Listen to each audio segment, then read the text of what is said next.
nos hacemos la pregunta de cuál es la eficacia de la warfarina comparado con el apixaban para prevenir el accidente cerebrovascular en pacientes con fibrilación auricular, de aquí entonces nosotros podemos hacer una revisión sistemática.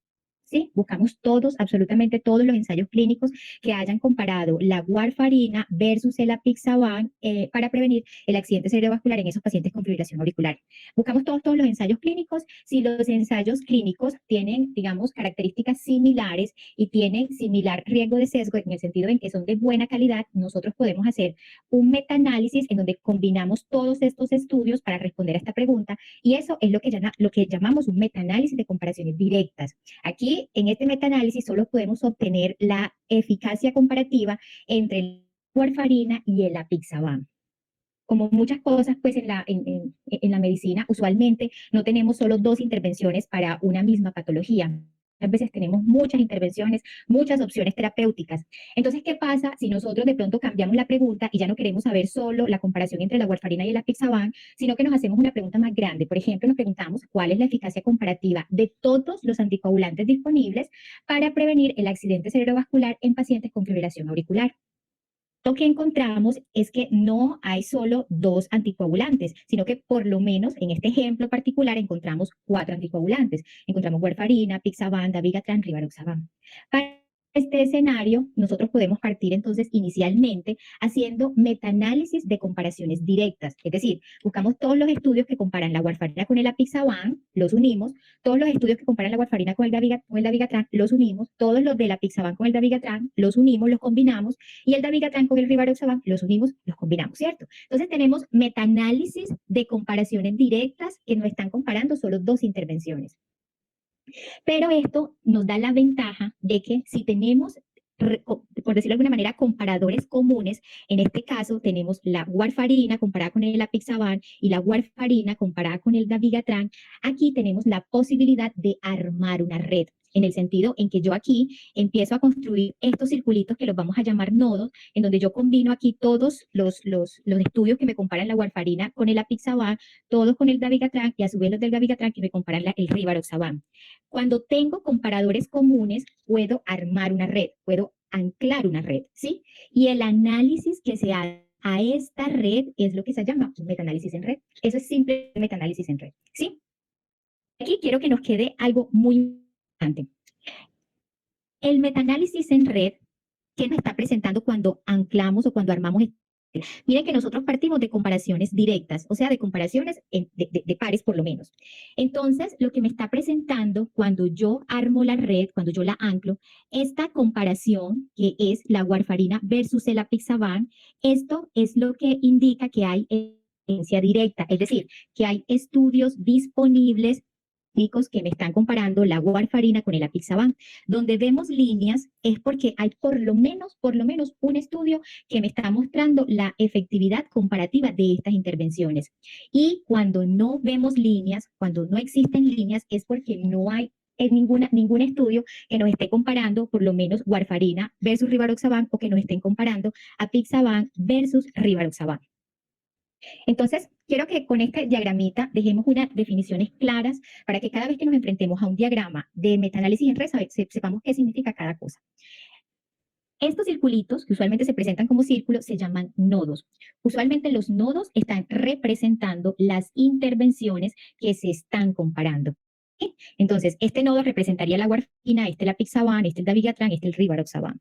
El tamaño del nodo indica el número de participantes que hay para esa intervención específica. De manera que nosotros podríamos deducir a simple vista, sin decir, digamos, el número de participantes, podríamos deducir que hubo mayor participantes el apixaban, en segundo lugar el dabigatran, tercero la warfarina, y el rivaroxaban fue la intervención que menos participantes tuvo. Línea continua, cuando veamos esa línea continua, indica de que esto es un ensayo clínico, por lo menos uno. Y esto es lo que se llama la evidencia directa. Es decir, eso efectivamente hubo un ensayo clínico que me está mostrando cuál es la efectividad entre la warfarina versus el apixaban. El tamaño de la línea lo que me está indicando es que tanta evidencia directa hay. Entonces, por ejemplo, sin decir números precisos, pero nosotros podremos deducir, según el tamaño de la línea, que hubo más ensayos clínicos que comparaban el apixaban versus el dabigatran que, por ejemplo, ensayos clínicos que comparaban apixaban versus warfarina, ¿sí? Entonces, aquí decimos, aquí hay más evidencia directa y aquí hay menos evidencia directa. Lo veamos una línea discontinua, porque yo les presenté en la red esta que no había comparación, no había ensayos clínicos entre la warfarina y el rivaroxaban, ni entre el apixaban versus el rivaroxaban. Cuando veamos una línea discontinua, esto significa de que no hay estudios disponibles, no existen ensayos clínicos disponibles que nos estén comparando estas dos intervenciones, pero que se puede estimar. Es decir, yo puedo no tener esta comparación de un ensayo clínico, pero si tengo un comparador común, en este caso, yo tengo A que está comparando con C y tengo C comparado con D, este comparador común, que en este caso es C, a partir de este comparador común, yo puedo estimar la efectividad entre la warfarina y el rivaroxaban, ¿sí? Es decir, tomo esta evidencia directa menos esta evidencia directa y me va a dar el estimador de la evidencia indirecta. Se llama indirecta porque esta no proviene de los ensayos clínicos. Esto ha sido estimado en el metaanálisis. Lo mismo sucede para esta. Entonces, yo puedo estimar la efectividad que hay entre la apixaban y el rivaroxaban a través de este comparador, que para este caso también es C, porque la apixaban se comparó con el dabigatran y a su vez el dabigatran se comparó con el rivaroxaban. Entonces, estos son como las definiciones que quiero que queden claras para cada vez que veamos una red, sepamos a qué hace referencia, digamos, cada cosa.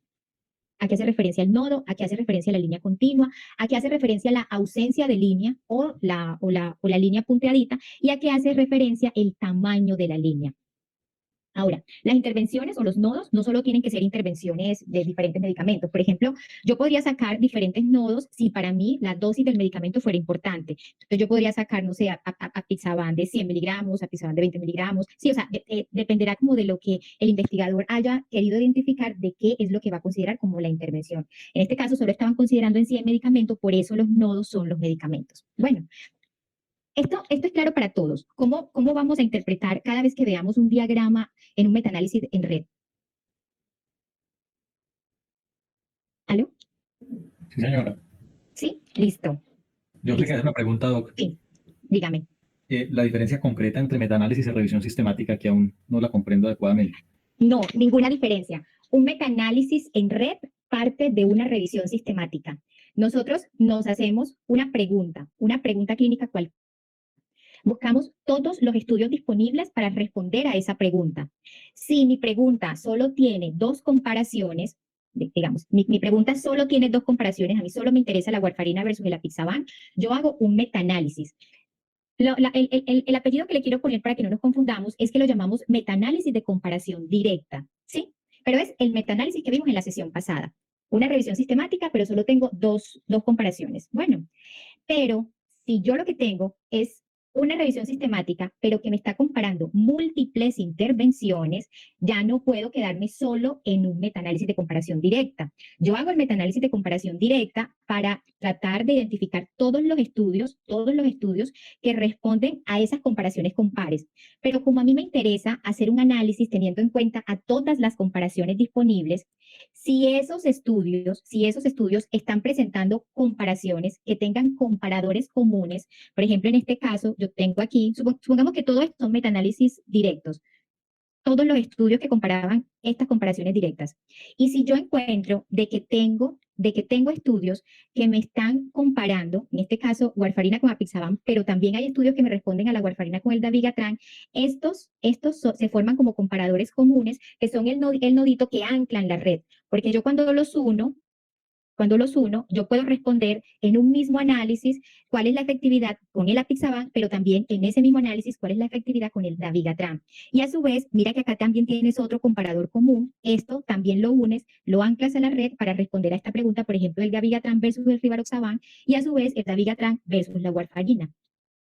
Entonces, cuando anclas toda esa red, el metaanálisis en red lo que hace es que te analiza la eficacia comparativa, es decir, te va a decir cuál es el medicamento más eficaz entre los disponibles, o sea, entre estos 4 disponibles para prevenir el accidente cerebrovascular en los pacientes con fibrilación auricular, por poner este ejemplo. Sí, sí es claro. Sí, muchas gracias. Retomando con conceptos de la sesión pasada, entonces podríamos decir que la revisión sistemática es el proceso mediante el cual se buscan esos estudios disponibles y el metaanálisis el proceso estadístico mediante el cual se analizan esos resultados. Tal cual, tal cual. La revisión sistemática es exactamente lo que acabas de decir, es buscar toda la evidencia disponible para responder a mi pregunta. Y los metaanálisis, tanto el metaanálisis de comparación directa como los metaanálisis en red, son pruebas estadísticas, son análisis estadísticos en donde yo combino la evidencia. Para el metaanálisis de comparación directa, solo combino dos intervenciones, ¿sí? Pero para el metaanálisis en red, yo puedo combinar todas las intervenciones disponibles. Ok, Doc, muy claro, muchas gracias. ¿Sí? Entonces, si nosotros queremos hacer un metaanálisis en red bien hecho, nosotros partimos de una revisión sistemática, hacemos metaanálisis de comparaciones directas y pasamos a un metaanálisis en red. Quiero que vean entonces el metaanálisis en red como ese pasito adicional al metaanálisis de comparaciones directas que fue el que vimos en la sesión pasada. ¿Sí? Sí, señora. Listo. Bueno, entonces, aquí les quiero dejar entonces claro un concepto. ¿Qué es evidencia indirecta? Que ya lo expliqué. Entonces, la evidencia indirecta es esa estimación que se obtiene cada vez que tengo un comparador común. En este caso, por ejemplo, yo puedo obtener acá evidencia indirecta. Por ejemplo, puedo estimar de A versus D, la puedo estimar a través de C. Pero miren que yo también podría estimar con evidencia indirecta para cualquier otro par de intervenciones. Yo, por ejemplo, puedo estimar la evidencia indirecta de A versus B también a través de C. O, por ejemplo, acá puedo estimarla, la de B versus C, a través de A, por ejemplo, que es el comparador común. De manera que yo en la red no solo puedo estimar la evidencia indirecta cuando hay ausencia de comparación, sino también incluso cuando hay evidencia o hay evidencia directa, yo puedo estimar ahí también la evidencia indirecta. Y eso tiene un sentido, y es porque cuando yo tengo la evidencia directa, es decir, la que se obtuvo en los ensayos clínicos, saco o estimo la evidencia indirecta, que es la que yo estimo a partir de estos comparadores comunes, si lo logran ver, ¿cierto? Cuando yo tengo estas dos evidencias, la directa y la indirecta, yo puedo obtener una tercera evidencia o un tercer resultado, que es lo que llamamos el comparador mixto. Y es mixto porque básicamente lo que hace es combinar la evidencia directa con la evidencia indirecta que se estimó. Y este comparador mixto tiene una ventaja muy importante, porque digamos ustedes me podrían decir, bueno, pero si usted aquí ya tiene evidencia entre la warfarina y el apixaban, ¿para qué va a estimar la evidencia indirecta entre la warfarina y el apixaban a través de un comparador común si ya la tiene de forma directa? Y eso básicamente porque cuando yo tengo evidencia directa más evidencia indirecta y saco el comparador mixto o esta evidencia mixta, usualmente este comparador mixto es más preciso porque claro, está combinando más información. Entonces, al ser más preciso, está disminuyendo algo en epidemiología que es bastante importante, que es el error aleatorio, es decir, el azar. Y si yo disminuyo el azar, es más probable que yo me acerque al verdadero efecto, es decir, que yo me acerque a la verdad de ese resultado.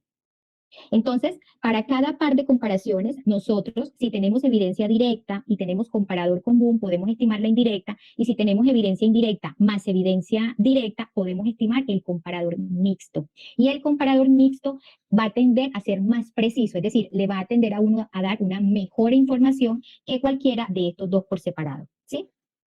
Entonces, estas son las tres ventajas que nos ofrece un metaanálisis en red, por lo cual lo hacemos. La primera es que nos facilita las comparaciones indirectas. ¿Por qué? Porque si yo aquí no tengo comparación, ¿cierto? No tengo estudios clínicos que me muestren cuál es la efectividad entre estas dos intervenciones, pero tengo un comparador común, yo puedo estimar esta evidencia indirecta, cosa que yo no podría hacer en ningún otro diseño. O sea, yo puedo sacar un resultado de cuál es la efectividad entre la warfarina versus el rivaroxaban sin que haya un ensayo clínico que lo esté comparando de forma directa, simplemente porque tengo un comparador común que me permite estimar este resultado. La ventaja fue la que les mencioné anteriormente, y es que cuando tengo evidencia directa más indirecta y saco el mixto, aumento la precisión. Y recuerden siempre, si un estimador es más preciso, es porque ha disminuido el error aleatorio. Si disminuye el error aleatorio, estamos disminuyendo el azar. Y si disminuimos el azar, posiblemente nos estamos acercando un poquito más a la verdad, al verdadero efecto. Y otra ventaja, la tercera ventaja que tiene el metaanálisis en red es que nos permite clasificar las intervenciones. Cuando yo hago un análisis de todas las intervenciones disponibles, el metaanálisis en red tiene la bondad de que me permite decir qué intervención es mejor que otra. ¿Sí? Me podría decir si la warfarina es mejor que la apixaban y el apixaban mejor que el dabigatran y el dabigatran mejor que el rivaroxaban. Por poner un ejemplo, yo puedo clasificar cuál es la efectividad de cada una de estas intervenciones, ¿sí? ¿Cuál es la más efectiva, cuál es la menos efectiva? Entonces, esas son como las tres ventajas por las cuales nosotros hacemos metaanálisis en red. Y eso es como lo que motiva realmente como a aprenderlo. Básicamente porque ustedes se van a enfrentar ahorita en la práctica clínica, bueno, ya se están viendo enfrentados, que usualmente para una enfermedad no hay solo dos intervenciones, usualmente no tiene muchas opciones terapéuticas.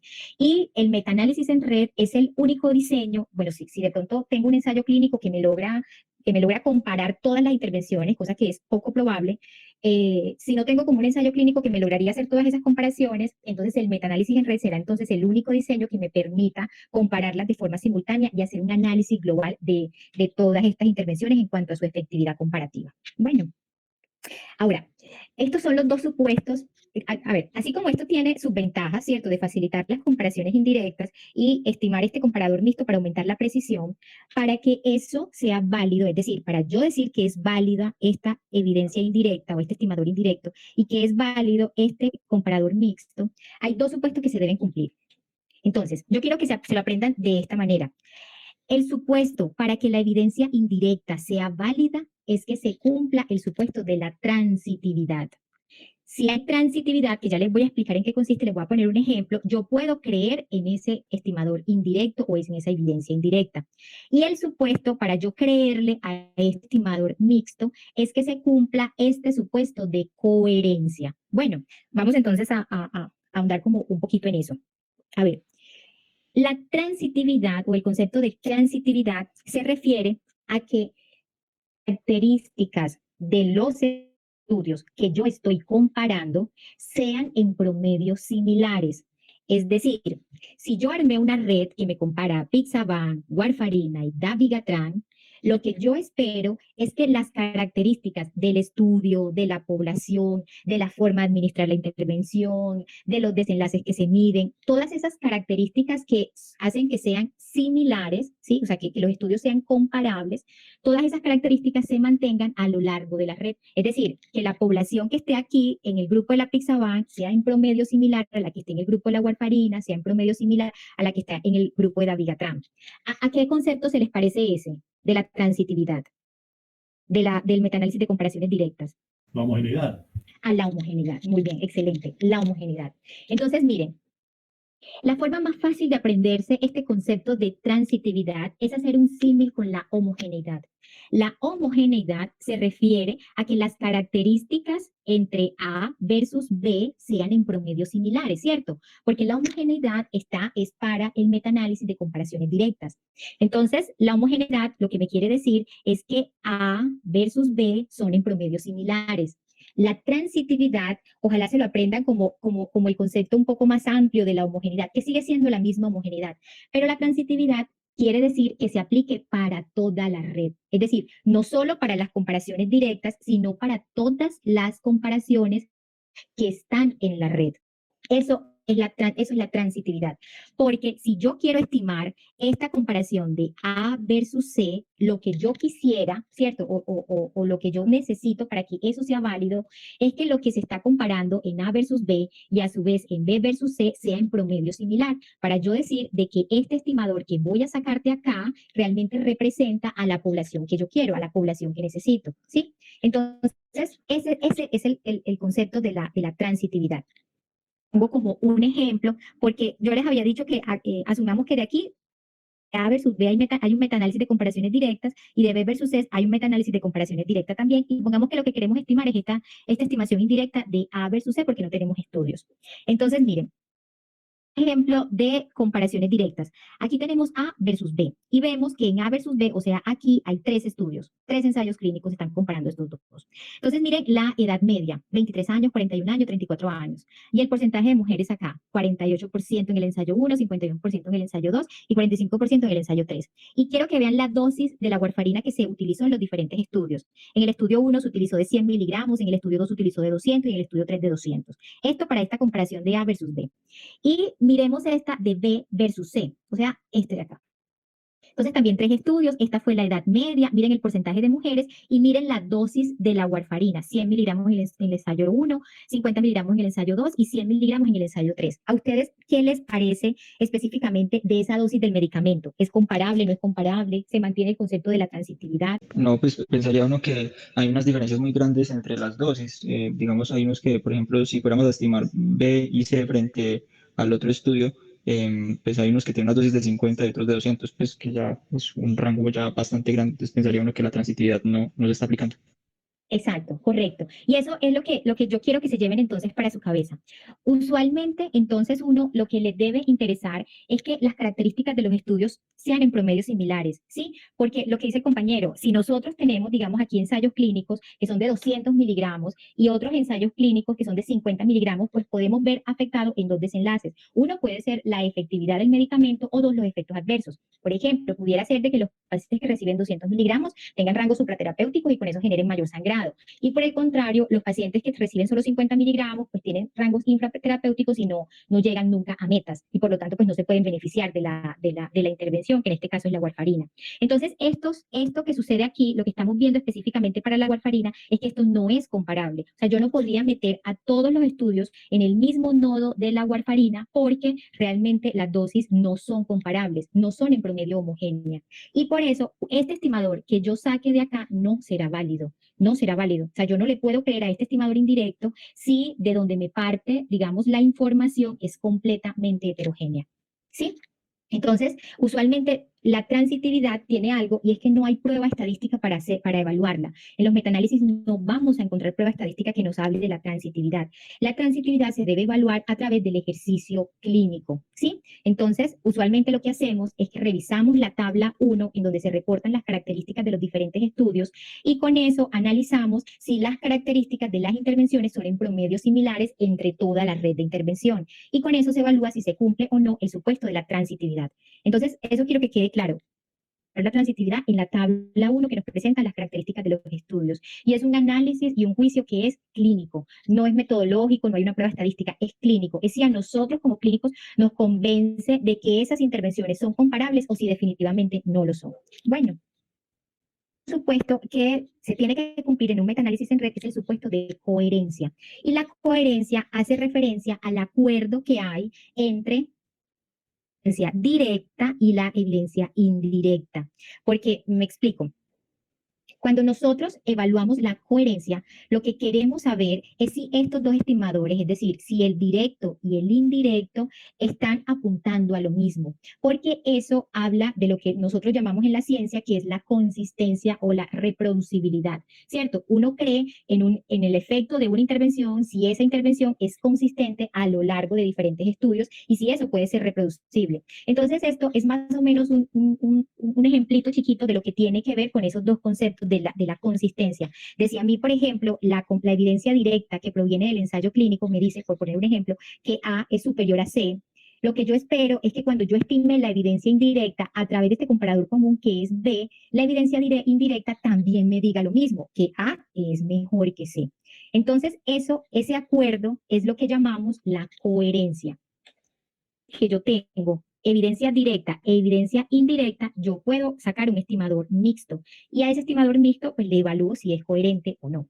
Pero entonces, yo les quiero presentar esta red, esta red que en metaanálisis en red la llamamos tipo estrella, y es que a veces cuando nos encontramos con esta red no es posible evaluar la coherencia, no es posible sacar estimador mixto, porque si se fijan, yo aquí no tengo cerrada la red, entonces no tengo forma, por ejemplo, de A versus B, no tendría forma de calcular la evidencia indirecta, o de B versus C, no tengo evidencia directa disponible. Entonces, la condición para el estimador mixto es que estén los dos tipos de evidencia, la indirecta, la directa. Si de pronto nos encontramos con esta red, pues lo que sabemos es que no vamos a poder evaluar la incoherencia. No necesariamente se va a descartar el metaanálisis, porque puede ser que haya muchas intervenciones que no han sido comparadas.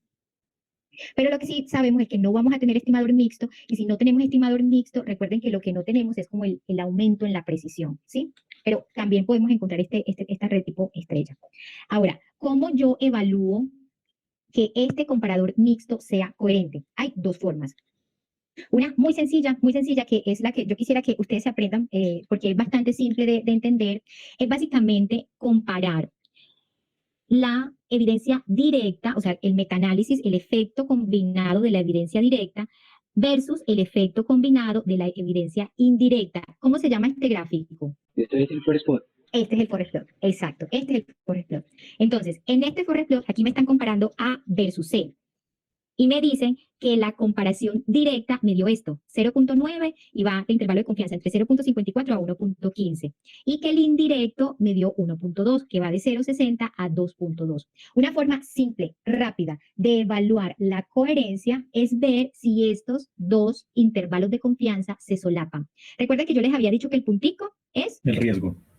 sí, el estimador del efecto. Muy bien. Y este palito que lo atraviesa es el intervalo de confianza. Entonces, simplemente lo que vemos es si se solapan los intervalos de confianza del efecto directo versus el efecto indirecto. Y si se solapan, decimos que estos dos son coherentes.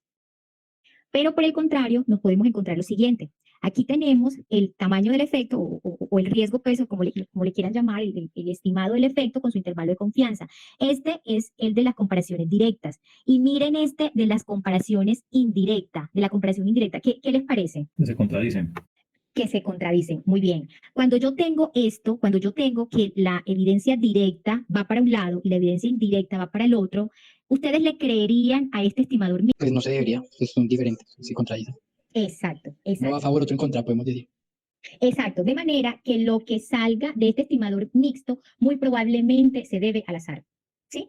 Entonces, en este caso, en donde hay incoherencia, no le podemos creer a este estimador mixto que nos está presentando este forest plot, porque el forest plot no lo va a calcular, él lo calcula, lo saca, pero este comparador mixto no es creíble en presencia de estos dos efectos, en presencia de estos dos efectos que nos están diciendo cosas contradictorias, ¿sí? Entonces, esta es la forma más fácil de interpretar si es coherente o incoherente. Si es coherente, entonces vemos la evidencia directa, la indirecta. Si se solapan en el forest plot, decimos que son coherentes.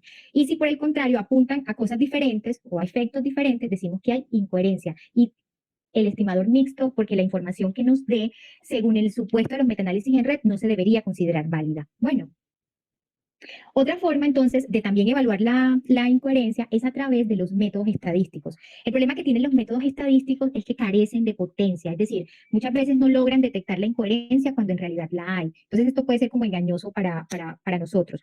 Pero básicamente, porque lo van a encontrar muy frecuentemente en los metaanálisis, hay dos enfoques estadísticos. Uno es el enfoque local, en donde yo simplemente, miren que yo para cada comparación, hago la comparación directa, esta es la comparación indirecta, calculo el mixto y aquí corro una prueba estadística.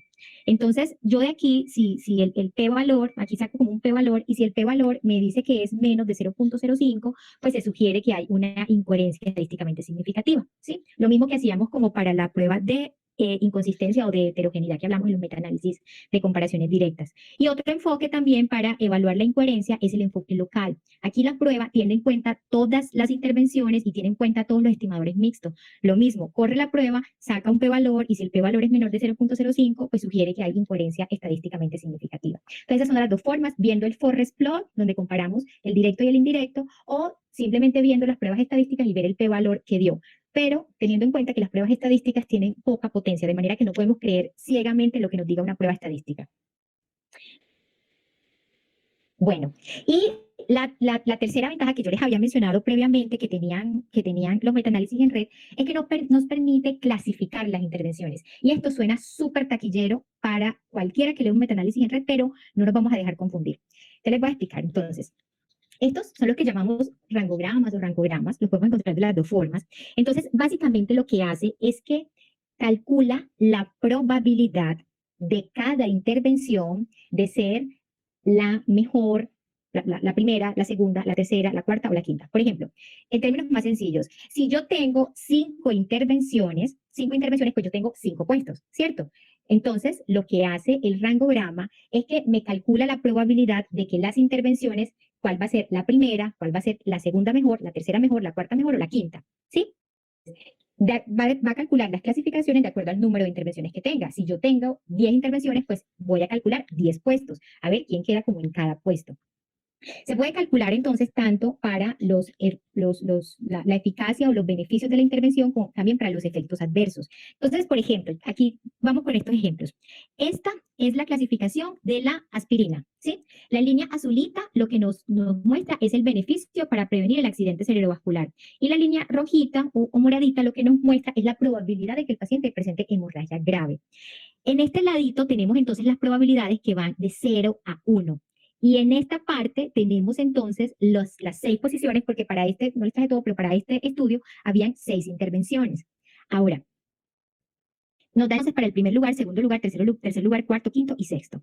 ¿Cómo interpretamos esto? Entonces, miren, si queremos saber el beneficio de prevenir el accidente cerebrovascular, vamos a ver la línea azul.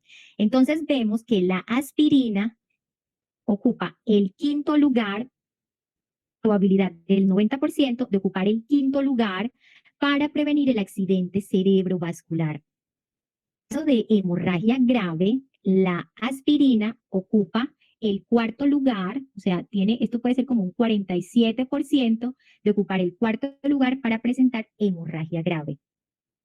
Esta interpretación. Sí, señora.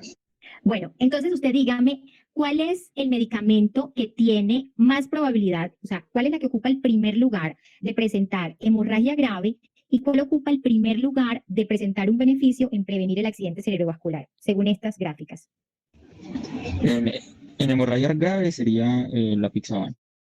En accidente cerebrovascular sería el Diagatron. Muy bien, excelente, excelente. Eso es claro para todos. ¿O alguien tiene alguna duda aquí? Sería que está claro. Está claro. Listo.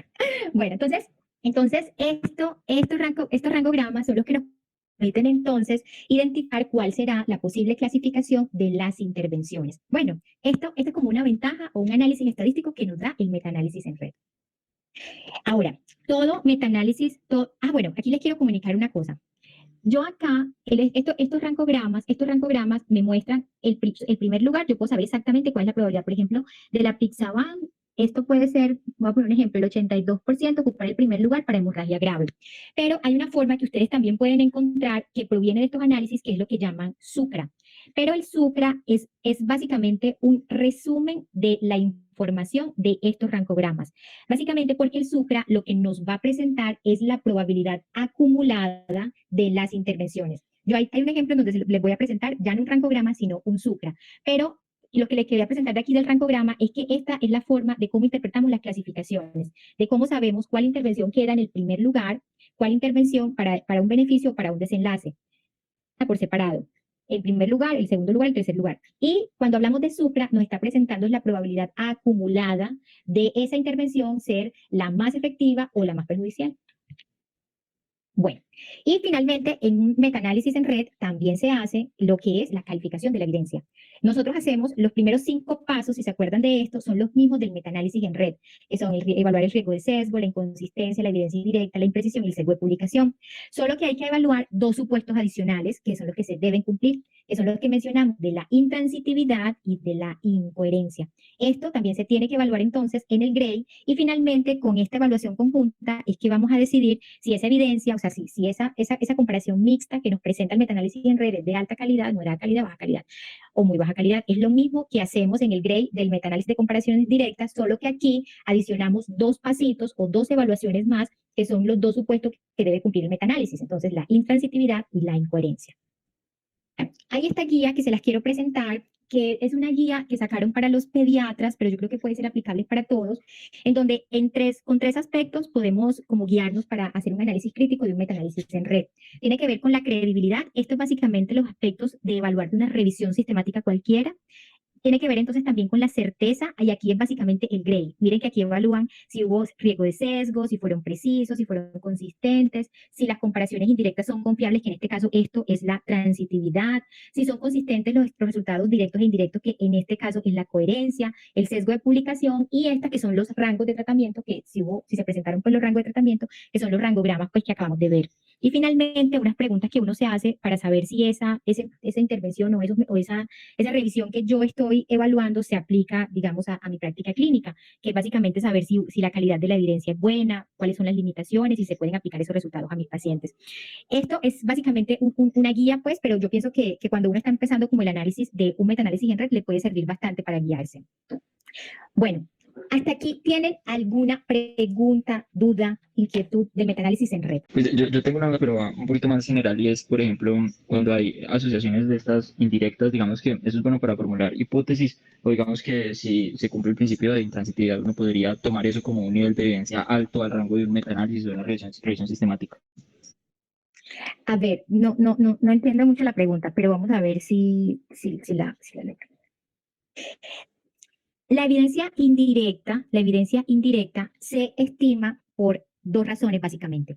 La primera es para yo saber, como a mí lo que me interesa en esta pregunta es evaluar la efectividad comparativa de todos los anticoagulantes, pues yo necesitaría tener información de todas las posibles comparaciones. Yo necesitaría también tener información de qué pasa con la warfarina versus el rivaroxaban, o también información de qué pasa con el rivaroxaban versus el apixaban.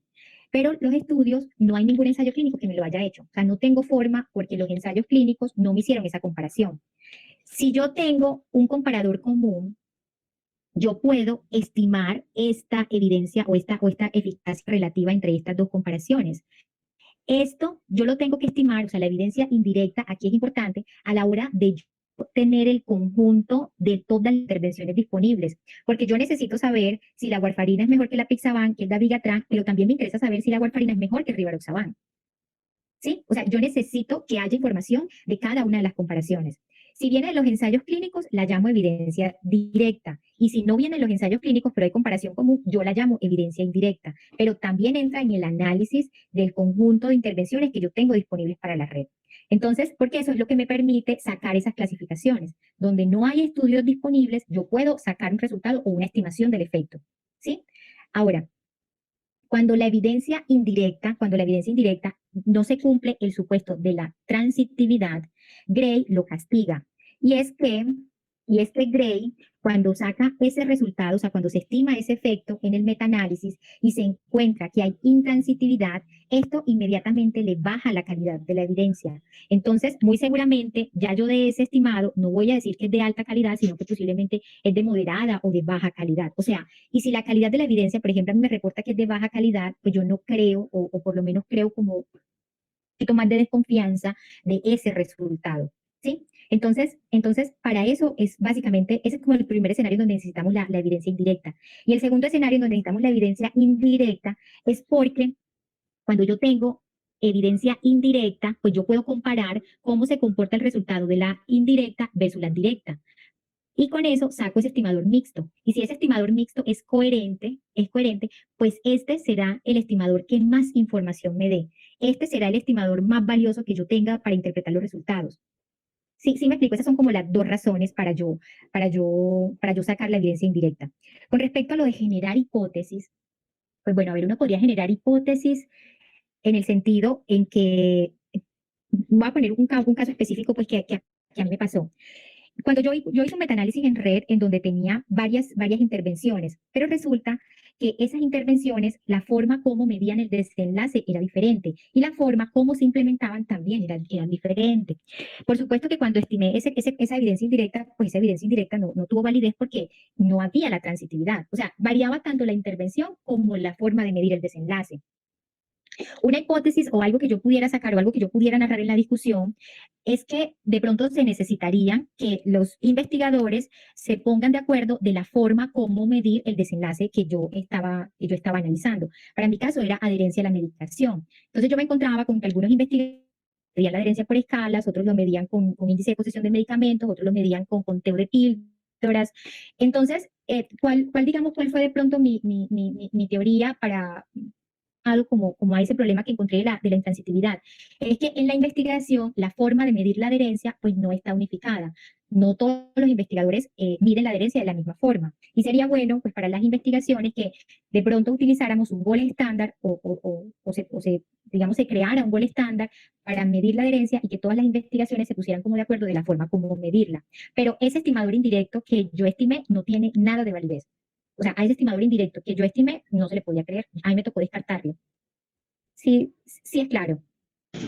Sí, sí, ya me queda muy claro, pero muchas gracias.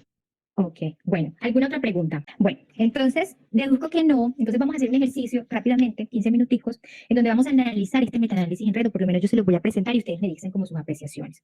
Esto partió entonces de una revisión sistemática. El objetivo entonces de esta revisión sistemática, que inició como revisión sistemática y terminó en metaanálisis en red, era determinar la eficacia y seguridad de los antieméticos para controlar los vómitos en niños con gastroenteritis aguda. Entonces, la fuente de datos, ellos buscaron en varias fuentes de datos, Medline, Embase, Cochrane, Lilacs, bueno. La selección de estudios lo hicieron, seleccionaron solamente ensayos clínicos. Miren las intervenciones que tenían de interés para controlar el vómito. Metoclopramida, ondansetron, domperidona, dexametasona, alisaprida, dimenidrato y ganisetrón. 3, 4, 5, 6, 7 intervenciones a comparar. Entonces, la forma más fácil de comparar más de 3 intervenciones es a través de un metaanálisis en red. Los desenlaces primarios entonces fueron el cese del vómito y la hospitalización. Extrajeron los datos, entonces lo hicieron 2 revisores de forma independiente y se evaluó pues el riesgo de sesgo. Se hizo metaanálisis de pares de cada una de las intervenciones que tenían comparaciones por pares. Se evaluó entonces el riesgo de sesgo, lo hicieron con la herramienta de Cochrane-Robb y duplicado. Hicieron entonces metaanálisis por pares para cada comparación directa disponible. Cuando el desenlace era continuo, estimaron la diferencia de media y para el desenlace dicotómico del OR, por supuesto, con sus intervalos de confianza. Cuantificaron la heterogeneidad con el I cuadrado y se hizo un metaanálisis en red para analizar todas las comparaciones potenciales entre las intervenciones para cada resultado.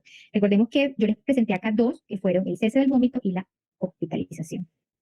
El riesgo de sesgo mediante el gráfico de embudo, se utilizó el Gray para evaluar la confianza de los resultados y se clasificó los tratamientos disponibles de acuerdo a su eficacia. Esta fue entonces la metodología que plantearon en esa revisión sistemática que pasó por metaanálisis de comparaciones directas y finalizó en metaanálisis en red. Entonces, estos presentan entonces este diagrama PRISMA, nos presentan cuáles fueron el número de estudios identificados, cuántos fueron duplicados que después que se removieron y que quedaron pues, después de haber removido los duplicados, cuál fue el screening aquí en título y abstract, cuál fue la evaluación de texto completo, finalmente cuántos incluyeron en la síntesis cualitativa. Cuando ustedes vean este término de síntesis cualitativa, aquí lo que se está refiriendo es cuántos quedaron en la revisión sistemática, ¿sí?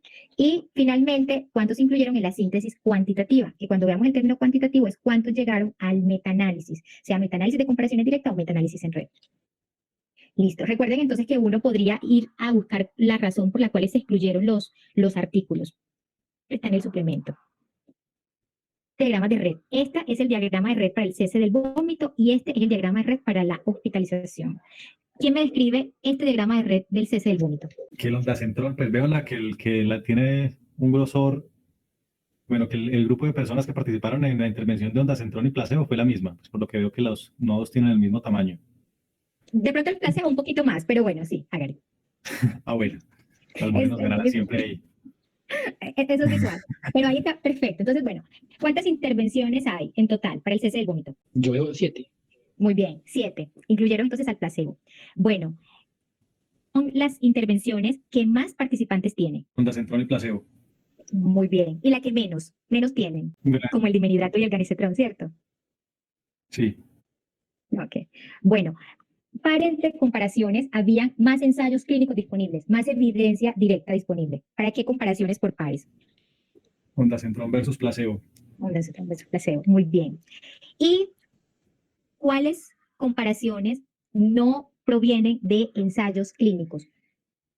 ¿Dónde hay ausencia de comparaciones? Por lo que se debería estimar la evidencia indirecta. Por ejemplo, dexametasona dimenhidrinato no hay comparaciones directas. Muy bien. Y si usted quisiera estimar la comparación entre dexametasona versus dimenidrato, ¿cómo la estimaría? ¿A través de quién? Del comparador común que sería placebo. Muy bien. Excelente, excelente.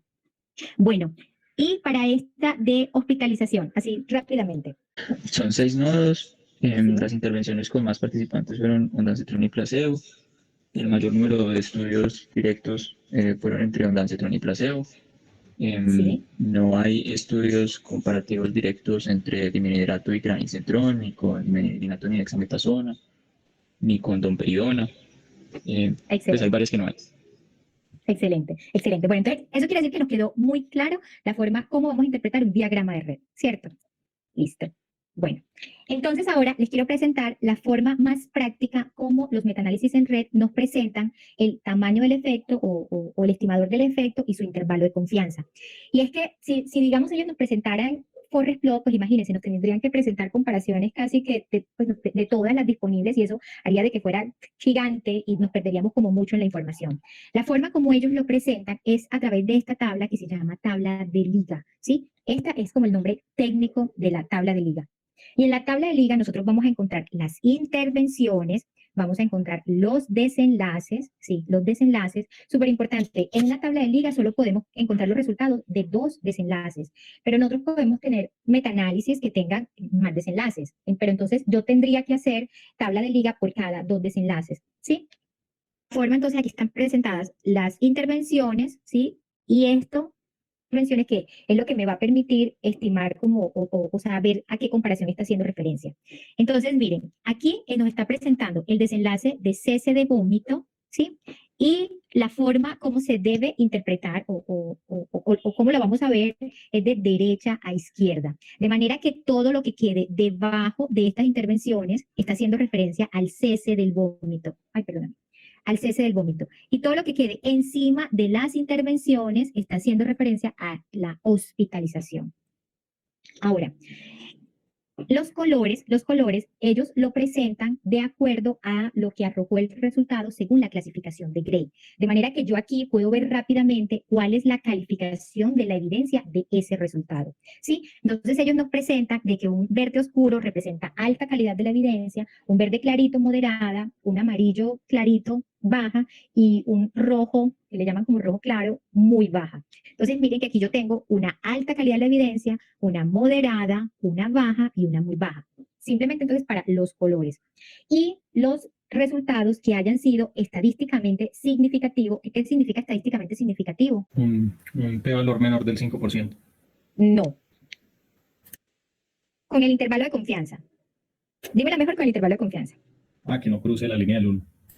Que no cruce la línea de no efecto, ¿cierto? Si es un desenlace dicotómico, bueno, que en este caso son desenlaces dicotómicos, hospitaliza o no se hospitaliza, cesa el vómito sí o no. Si es un desenlace dicotómico, la línea de no efecto es el 1, pero si es un desenlace continuo, la línea de no efecto es el 0. Si no cruza la línea del no efecto, entonces se considera con el intervalo de confianza que es estadísticamente significativo. Entonces ellos ponen los estadísticamente significativos con un asterisco, ¿sí?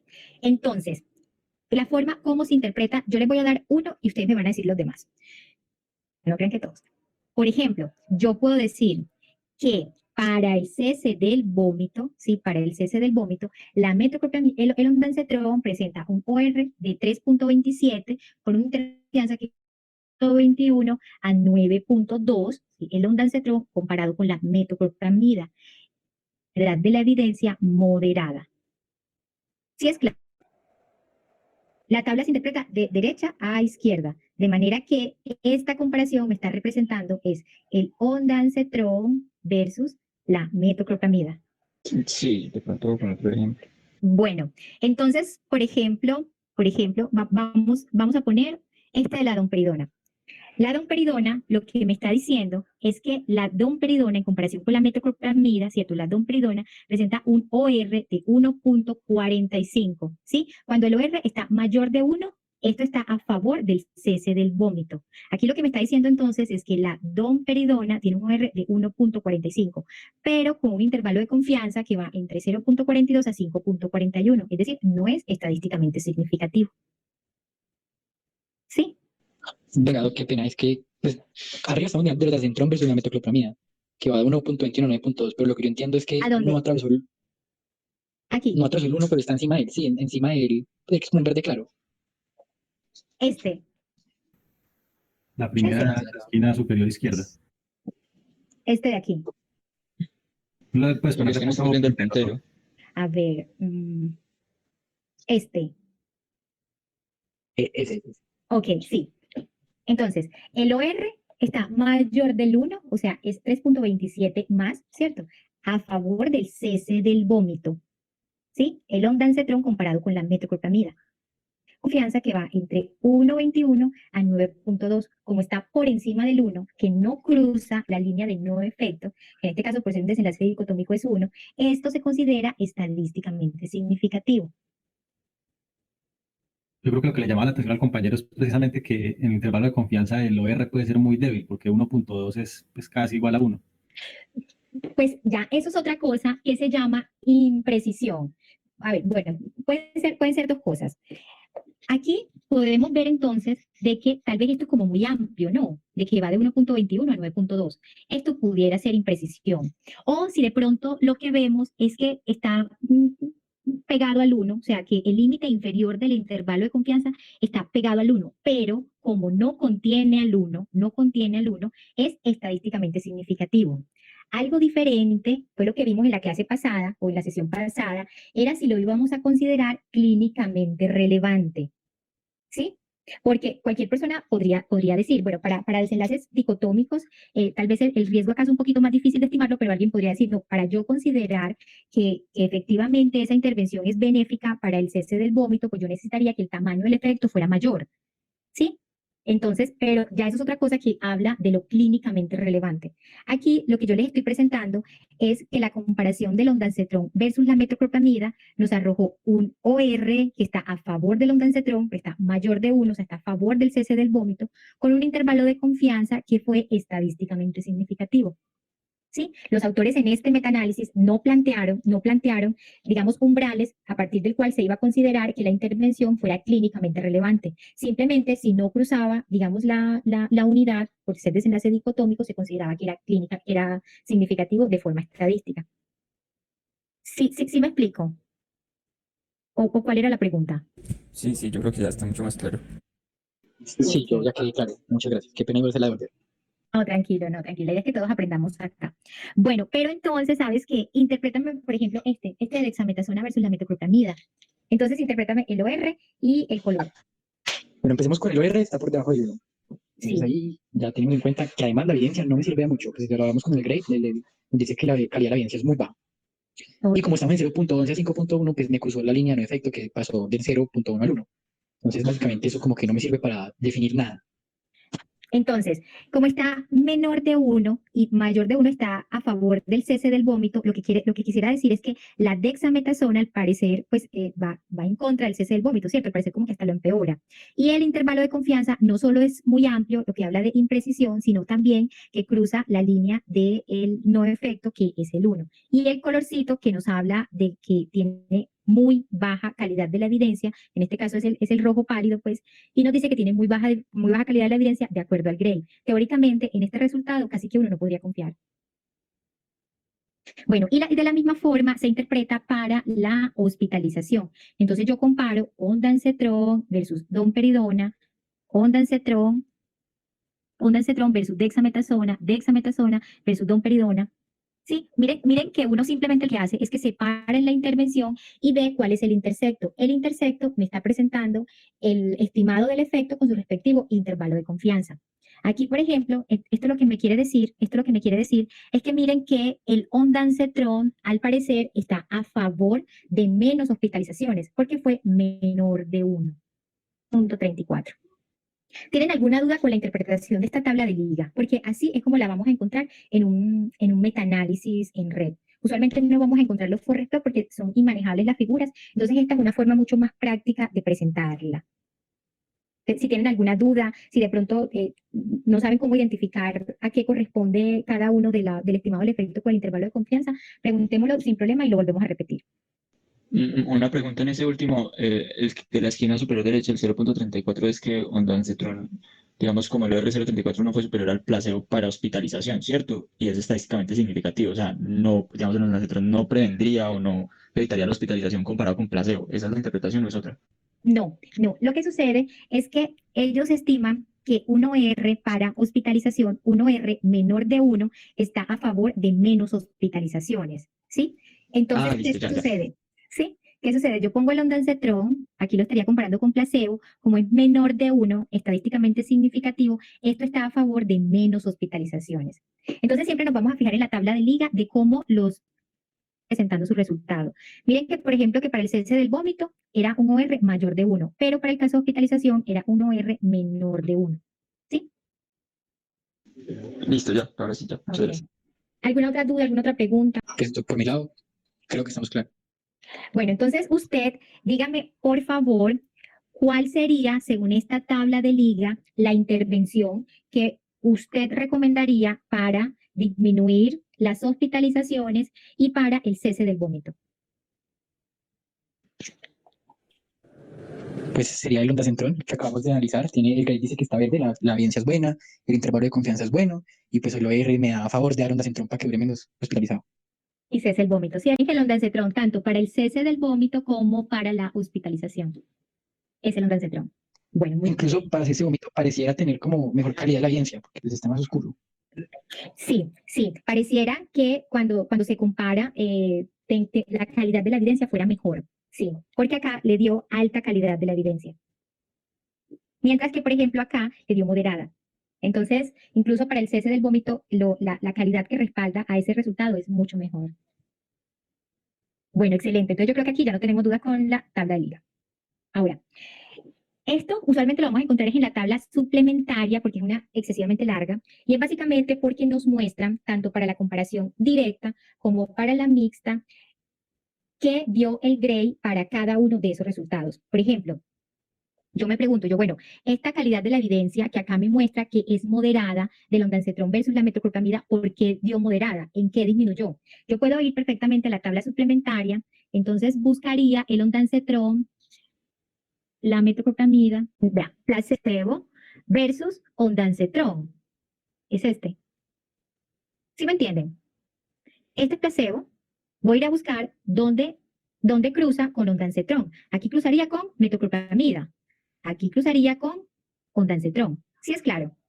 Aquí cruzaría con domperidona, aquí con dexametasona, aquí con dimenhidrato, aquí con granisetron. ¿Sí? Entonces, si yo busco placebo versus ondansetron, aquí me dio que la calidad de la evidencia fue alta. Esto yo lo puedo ir a buscar, entonces cese del vómito, placebo versus ondansetron, miro la calidad de la evidencia y me dio. Pero busquemos otro en donde le hayan reducido la calidad de la evidencia. Placebo versus ganisetron. Veamos primero qué dio. Entonces, vea, placebo versus ganisetron es este. Y aquí me da que es amarillo pálido, o sea que es baja. Me voy, placebo versus ganisetron. Ah, pero saben que aquí me da moderada. ¿Qué es ese? Ay, ¿será que lo estimé mal? No, no está. Listo. Placebo versus ganisetron. Este es el directo, es el mixto, es este que nos están presentando acá. Aquí me dio moderada, aquí me dio baja, y veo entonces placebo versus ganisetron. Ah. Usualmente lo que yo encuentro es por qué le bajan. Entonces, por ejemplo, aquí yo sé que en este bajo le bajaron por D y por E. Entonces acá le bajaron por intransitividad y le bajaron por incoherencia. De manera que el que estábamos viendo, este de placebo versus ondansetron, es este alto de acá. Este alto. Porque este es el comparador, esta es la tabla de liga del comparador mixto, o sea, del resultado del metaanálisis. O ya los Sí, embolaté. señora. No, sí, sí. Sí, se entiende. Aquí estamos viendo los estimadores mixtos. Entonces, si yo tengo la duda, entonces, ¿qué pasó con el placebo versus la metoclopramida de por qué fue muy bajo? Yo me voy a la tabla suplementaria, busco placebo versus metoclopramida, busco el estimador mixto, que es este que me están presentando, y efectivamente me presentan que es muy bajo. Veo por qué es muy bajo, D y E. Ah, claro, a este estimador le bajaron por intransitividad y le bajaron por incoherencia. O sea, yo en este resultado teóricamente no debería creer. Y así puedo buscarlo para todos. Vamos a poner otro ejemplo, por ejemplo, de la dexametasona versus la metoclopramida. A ver si la encontramos. Dexametasona versus metoclopramida. Dexametasona versus metoclopramida me dio muy bajo, está en rojito. Voy entonces a la tabla, dexametasona versus metoclopramida, busco el estimador del metaanálisis y encuentro que fue muy bajo. Tiene una D porque le degradaron la evidencia por intransitividad.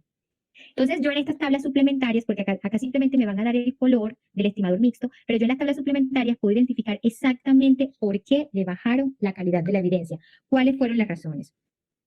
Yo aquí también puedo ver incluso la heterogeneidad cuando son comparaciones directas, el porcentaje pues, de heterogeneidad. Pero lo que más me interesa que nos llevemos para la casa es que puedo ver la calificación del Gray y la razón por la cual se degradó la evidencia en el Gray, ¿sí? Que es este estimador mixto que está acá, que lo estaba viendo mal, estaba viendo este estimador directo, pero por supuesto que tenemos que ver el de la tabla de liga, que es el del metaanálisis o el estimador mixto del metaanálisis. Sí, Listo. Entonces miren que yo tengo formas de ir a buscar los resultados y saber por qué le degradaron la evidencia. Y estos son los SUCRA, que son lo que yo les mencionaba, que eran las probabilidades acumuladas de los rancogramas. Entonces, por ejemplo, ustedes pueden ver acá de que, bueno, les había dicho que las probabilidades va de 0 a 1. Entre más alta sea la probabilidad, pues esa, digamos que más, como este me da la probabilidad acumulada, yo tengo la posibilidad de decir que entre más posibilidades es porque es mejor teóricamente esa intervención. Entonces, por ejemplo, para este desenlace, que es el cese del vómito, vemos que el que tiene la mayor probabilidad acumulada, de hecho tiene una probabilidad acumulada de 1, es el ondansetron. De manera que según el SUCRA, o según esta probabilidad, el ondansetron es el que es más efectivo para controlar el cese del vómito. En el de la hospitalización, y vemos que para el ondansetron la probabilidad que tiene de ocupar el primer lugar, o sea, de ser el más efectivo para disminuir la hospitalización, también es el ondansetron. Miren que de hecho tiene una probabilidad de 1. Los SUCRAs se presentan también con intervalo de confianza. Lo único es que como esto es un intervalo de confianza con probabilidad, nunca puede ser mayor de 1. Pues la máxima probabilidad que se puede estimar de un SUCRA es 1. Y si es 1, pues entonces es porque es como la intervención más efectiva. El problema de estos SUCRA, por lo cual nosotros no nos vamos a solo confiar en los SUCRA, es porque miren que el SUCRA a nosotros nos presenta solo la probabilidad para un desenlace en particular. Entonces yo puedo tener una intervención que sea la mejor para cesar el vómito, pero pudiera ser que esa misma intervención sea la que más probabilidades tiene de aumentar los efectos adversos. Y el SUCRA eso no me lo presenta, o sea, solo me presenta para un desenlace, por eso es que no podemos confiar ciegamente en él. Y la otra razón es porque está acompañada de la calidad de la evidencia. Esto solo me muestra una probabilidad. Y esta probabilidad de 1 pudiera ser con una calidad de la evidencia muy baja. Entonces yo no debería creer en esa probabilidad. Pero miren que con el SUCRA yo no tengo forma de verlo. O sea, yo aquí con esta tablita solamente puedo ver las probabilidades. Por eso es que cuando interpretemos un metaanálisis en red y nos presenten las probabilidades, puedan ser en rangogram, en SUCRA, que son las probabilidades acumuladas, no nos vamos a quedar solo con esa información. Vamos a ir a ver principalmente es la tabla de liga y principalmente la calificación de la evidencia de ese resultado. Bueno. Entonces miren que, bueno, y la otra es que yo no tengo forma de ver aquí qué tanta diferencia hay entre ellos, porque como estos son probabilidades acumuladas, yo no puedo decir con exactitud de que el ondansetron es 40%, por decirlo, como más efectivo que el dimenhidrato, que tiene una probabilidad del 60%. O sea, eso no es nada comparable. Yo solamente puedo decir aquí que el ondansetron es el que tiene mayor probabilidad de ser más efectivo para el cese del vómito y que el ondansetron es el que tiene mayor probabilidad de ser más efectivo para disminuir la hospitalización. Nada más, solo podría decir eso. Ya es una forma como nos presentan los resultados y la forma como lo vamos a interpretar. En los metaanálisis nos pueden presentar estas tablitas de colores en donde ellos establecen unas categorías. Entonces, por ejemplo, la categoría, este colorcito azul, nos está diciendo que están teniendo en cuenta el beneficio y el daño de la intervención, esa intervención puede ser la más efectiva. Y esta sería la que se debería considerar para utilizar como recomendación.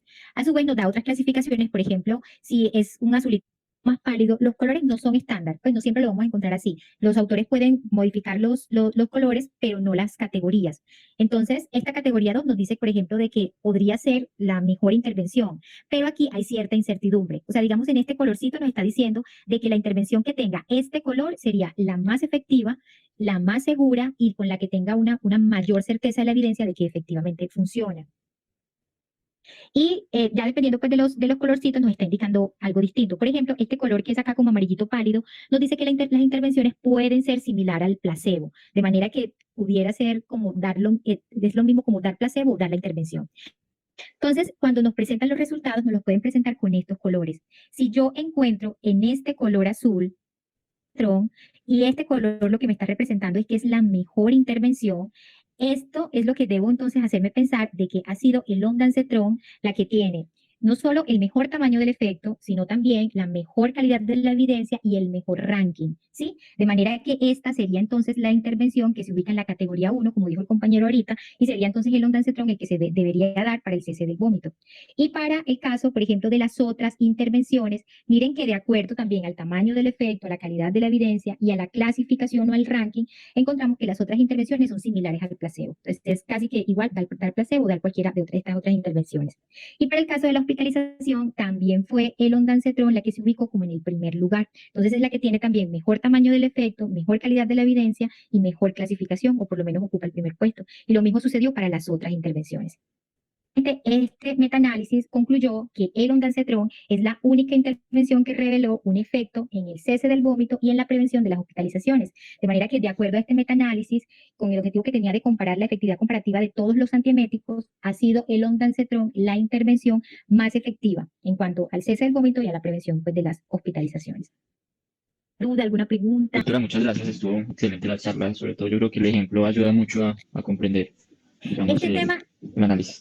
Este tema es denso, o sea, yo sé que uno a la primera no coge metaanálisis en red, ¿sí? Pero yo creo que uno sí se debe como animar a hacer el ejercicio, Entonces, yo también les propongo así como la vez pasada, yo aquí les dejé entonces como el ID del metaanálisis que analizamos hoy, y si quieren, ustedes mismos lo leen, lo interpretan nuevamente la tabla de liga, cada uno de los resultados, y se bajan las tablas suplementarias y pueden ir a interpretar el Gray, ¿sí? Pues porque haciendo el ejercicio es que uno, digamos, como que va desarrollando esa experticia. Porque mi consejo, mi recomendación es que desde ya, o sea, para todos ustedes, se empiecen a enfrentar a metaanálisis en red, porque es lo que les va a tocar. O sea, la ciencia evoluciona tan rápido y cada día son tantas las intervenciones que aparecen, que la forma más fácil de sintetizar los análisis en un solo resultado que me diga cuál de todas esas intervenciones que tengo disponibles funciona para mi paciente, será el metaanálisis en red. Entonces, muy seguramente esto les va a tocar mucho. Los metaanálisis en red son una técnica muy nueva, son novedosas, pero están en auge. Entonces, cada día salen más metaanálisis y muy probablemente ustedes en su práctica clínica con seguridad se van a encontrar bastantes metaanálisis en red.